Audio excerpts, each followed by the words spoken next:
Alrighty, so we got a new Marty Scorsese film in theaters today, and I didn't realize this until the end of the screening, but I didn't get out of my seat once.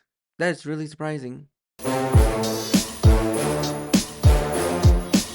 Killers of the Flower Moon stars Leonardo DiCaprio, Robert De Niro, and Lily Gladstone, and in the 1920s, members of the Osage tribe in the US are murdered under mysterious circumstances, sparking a major FBI investigation involving J. Edgar Hoover. Now, the trailers for this movie looked absolutely fantastic. The runtime for this movie absolutely did not. Now, I'm not one for really long movies. Now, my personal rules for long movies is that you have to keep me entertained for that long. And there have been movies that are 3 hours that I really enjoyed. The pacing is really strong. It gets you moving. You're invested from beginning to end. And then there are movies that feel like 3 hours, but really they're only 90 minutes. So going into Killers of the Flower Moon, I was ready with my blanket and my pillow, ready for my 3.5 hour nap. And the fact that I say that I did not get up once during the entire screening is a really big surprise to me, because when I went to go see Babylon, I was the only one there, and I was walking around the auditorium wondering if I should leave or not. Sadly, I stayed. But with Killers of the Flower Moon, you had a lot going. You had a really tough subject that Martin Scorsese was tackling. Plus, you also have Leonardo DiCaprio, Robert De Niro, and newcomer Lily Gladstone. And I really came out liking this movie. Now, I didn't love it as much as I wanted to. And I don't know if it's because I was expecting one thing and it turned out to be something completely different.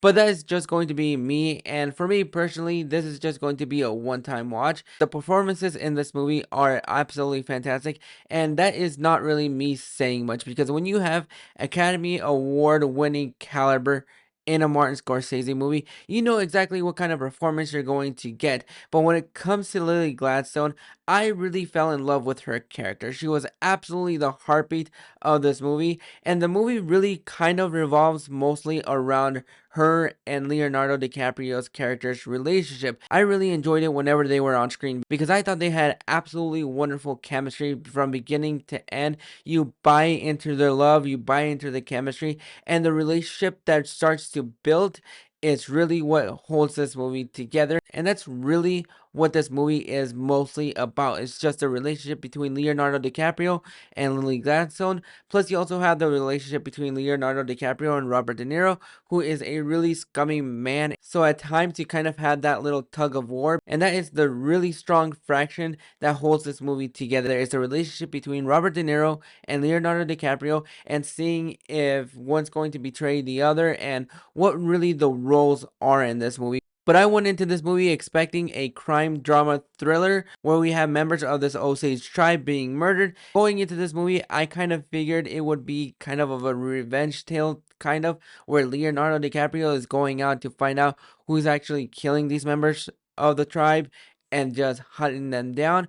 But it was just more really of a crime drama where you have the crime as a backdrop. And the movie is really revolving mostly around the relationship between Ernest and Molly. You see how it's growing, how it's developing, that by the time that we get to the actual investigation, where you bring in Jesse Plemons as the lead investigator of this case, and that is where I felt the runtime a little bit, because while I really enjoyed the pacing in the first act and going into the second act, it starts to dwindle down a little bit, that you kind of forget what you're going into this movie for.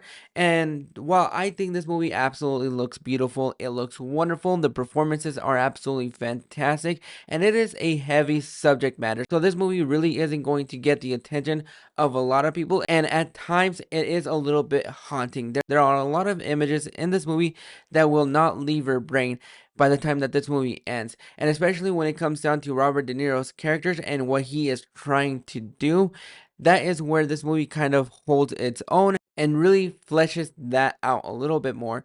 That when we get to the investigation part, it almost feels like an afterthought. And I really enjoy Jesse Plemons as the lead investigator of the FBI. And he is absolutely fantastic in this movie, but it just feels like in this 3 hour and a half film, they were trying to cram so many things.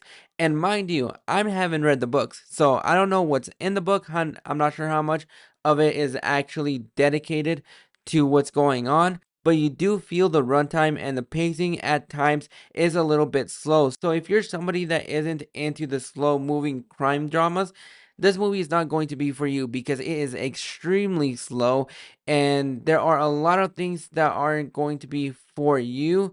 But if you're already looking forward to this movie because you're either a fan of the source material or you're just a big fan of Scorsese or Leo or Robert, then this is going to be a movie for you, and it's most definitely going to be one of those times where you kind of want to go see it in theaters. But overall, I'm going to go ahead and give Killers of the Flower Moon an 8 out of 10. Like I said, I liked it, but I did not love it. You felt the pacing at times, and it could have been cut down shorter, but this was just one of those films for me personally that was a little bit too much of a good thing, especially when it comes down to the pacing. The performances are great, the cinematography is absolutely fantastic, but this movie was just, it was something completely different than what I thought it was going to be, but I still came out enjoying my time to a certain degree. But those are my thoughts on Killers of the Flower Moon. Are you guys planning on checking this film out, or are you just going to wait until it's coming out on streaming? Go ahead and drop your thoughts in the comments below, and I'll catch you guys soon.